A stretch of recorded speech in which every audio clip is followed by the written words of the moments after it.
Je m'appelle Raymond Coppa, fils d'immigrés polonais. Né en 1930 et quelques, je ne me rappelle pas l'année. Au fond de la ruelle des chemins perdus, j'habitais au Inter, derrière une gare au nord de la France, dans une bicoque en terre. Je me souviens, je levais les yeux sur un ciel gris et terne.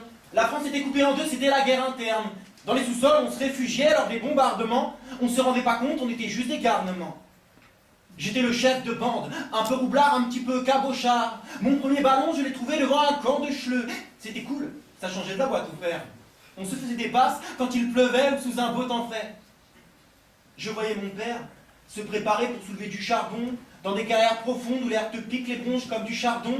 Il revenait fourbu le soir, les mains pleines de rouille, libéré du grisou et des vapeurs de la houille. Je n'oublierai jamais les stades que j'ai vus s'enflammer, la ferveur du peuple qui me portait quand les filets tremblaient, le goût du succès, pour moi l'enfant des mines. Dans le fond du globe, je sombrerais tel un sombre héros. Pendant la Deuxième Guerre, au-dessus de nos têtes, il y avait les obus. Mais nous, on tapait le foot sur le terrain vague, on tirait droit au but. Mon frère, c'était le gardien, je lui mettais des mines. On se mettait dans les gradins dès qu'on sortait de la mine.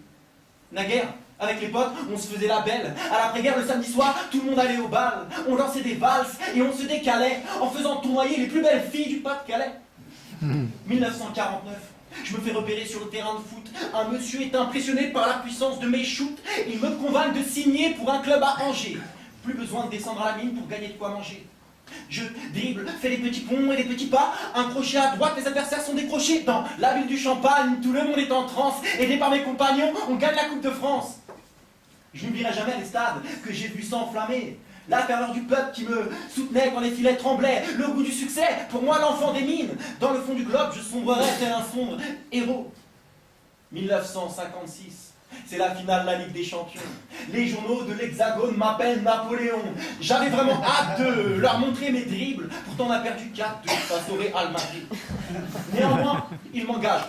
L'année d'après, je pars en Espagne. Avec eux, je gagne tout et personne je n'épargne. Les adversaires sont fanés, on les met Fanny. Mon équipe, c'est Pushkas et Alfredo Stefano. L'attaque est au taquet, on évite les tacles, on se défonce. Les défenseurs sont sans défense, enfoncés par l'offensive. Fin de frappe, tout le monde passe à la trappe. Le cœur bat dans les tempes et pour le score, on est dans les temps. J'ai connu la Deuxième Guerre, la pauvreté, les mines de charbon, l'après-guerre et l'immigration. Fils de Polonais à 25 ans, je représentais la France. La France, ma nation des années 60, au temps de mon enfance. Je n'oublierai jamais les stades que j'ai vus s'enflammer, la ferveur du peuple qui me portait quand les filets tremblaient, le goût du succès, pour moi l'enfant des mines. Dans le fond du globe, je sombrerais tel un sombre héros. Yeah.